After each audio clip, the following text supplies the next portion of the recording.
మీ business ఏదైనా మీ ఊర్లో promotion చేయాలంటే అది సుమన్ టీవీతోనే సాధ్యం. ఇప్పుడే సంప్రదించండి. సుమన్ టీవీ రిపోర్టర్ కొమరోలు షేక్ మహబూబ్ బాషా.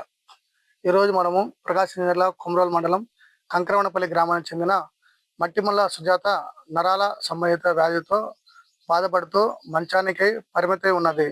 దాదాపు 8 సంవత్సరాల నుంచి మంచంలో ఆమె బాధపడుతూ ఉంది. కావున వీళ్ళు పింఛన్ కోసము అప్లై చేసుకున్నా కూడా ఇంకా పింఛన్ రాలేదు. వీళ్ళు పూటకు కూడా గడపడానికి కూడా ఇబ్బందిగా ఉంది. వాళ్ళకి 2 పిల్లలు. కావున ఎవరైనా వచ్చి వీళ్ళకి సాయం చేయాల్సిందిగా బాధితురాలు కోరుచున్నది. అలాగే వాళ్ళు 2023 నవంబర్ సంవత్సరంలో సదరన్ సర్టిఫికేట్ కూడా అప్లై చేసుకున్నారు. కానీ ఇప్పుడు దాకా వాళ్ళకి ఎటువంటి పింఛన్ రాలేదు. అధికారులు స్పందించి వాళ్ళకు తొందరగా పింఛన్ ఇప్పించాలని బాధితురాలు కోరుకుంటున్నది. అలాగే అతని భార్య అయిన కూడా కాశీకి కూడా ప్రమాదవశాత్తు యాక్సిడెంట్ అయ్యి కాలు కూడా విరిగి అతను కూడా నడవలేని పరిస్థితుల్లో ఉన్నాడు. ఎక్కడికి పోకుండా ఇంటి దగ్గరే ఉండి వాళ్ళ భార్యని పిల్లల్ని చూసుకుంటున్నారు. ఇంటికి కూడా గడపడానికి కూడా అంత స్తోమత లేదు వాళ్ళకి.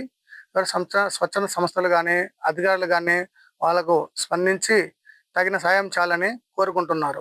నా పేరు ఎం సుజాత. మా ఊరు కంకరపల్లి, మా మండలం కొమరోలు, మా జిల్లా ప్రకాశం. నాకు 8 సంవత్సరాలు ఉంది, అయినా ఎవరు పట్టించుకోవట్లేదు. మాకు 2 పిల్లలు, వాళ్ళు గవర్నమెంట్ స్కూల్కి పోతున్నారు.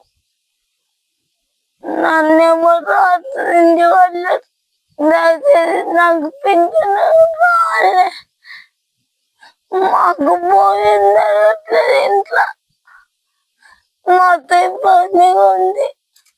మా ఆర్థిక తెలియదు అని కోరుకుంటున్నాను. ఓకే.